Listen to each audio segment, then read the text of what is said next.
I'm Adam Frezza. I'm Terri Chiao. We took all of Terri's name and a bit of my name when we started collaborating together to come up with our studio name, Chiaozza.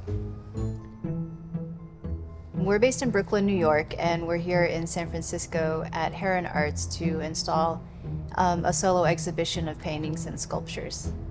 The show is called Bouquet Paintings and Other Works. We look a lot at nature. There's something about the way that things grow and transform and the shapes and the colors that show up that constantly interest us. A lot of the paintings started as sketches that were almost like a graphic challenge. How do you fill a page with a form that is one thing, but is responding to this shape of the rectangle? Almost like if you had an overgrown greenhouse. Plants are like busting at the edges, but they're still enclosed in the greenhouse.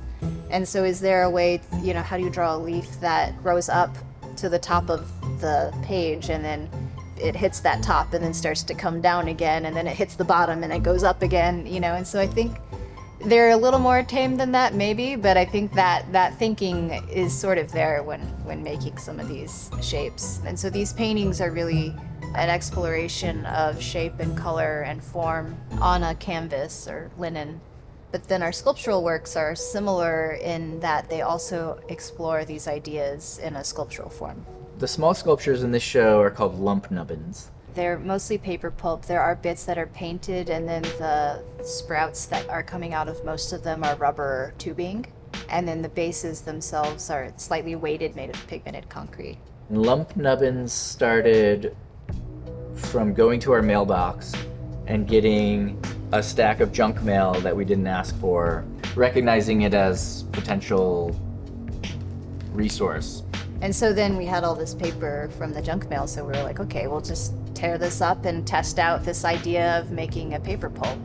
And we started to sort the colors so that we had bins of colored paper. These pieces actually are made with a cotton rag paper that we used some artist pigments and pigmented to try to different control batches. The color more. So the raw base tone, the color is all the way through the paper.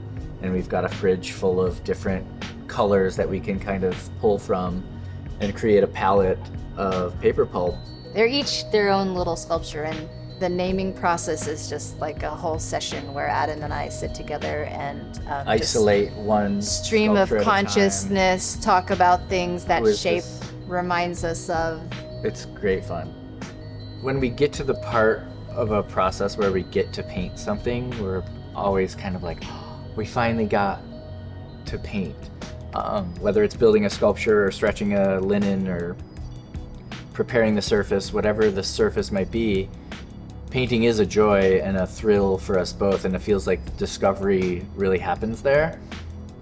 Getting our hands squishy and into the paper pulp and creating that material, the recipe is something we've honed in on over the years and kind of created a substance we're really proud of. So using that is also kind of a thrill and an enjoyment.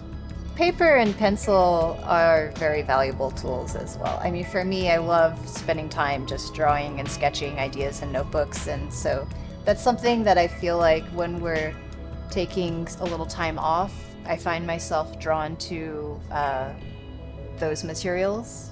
But also like what you saw us doing in MacArthur Place in Sonoma, it's also real. The medium of the natural environment is also exciting, just like finding that every place we go, there's different stones, there's different grasses, there are different leaves. And that's something that I'm so excited that Tove, our daughter, also really loves to do. Yeah, that's so often our leaping point for any of this work is the wildness that we can experience in nature, and then seeing that as permission to go wild a bit in the studio. The realization that art is a lifelong relationship. It's a relationship that you always have. There's this element of understanding that it's with you, and I find comfort in knowing that.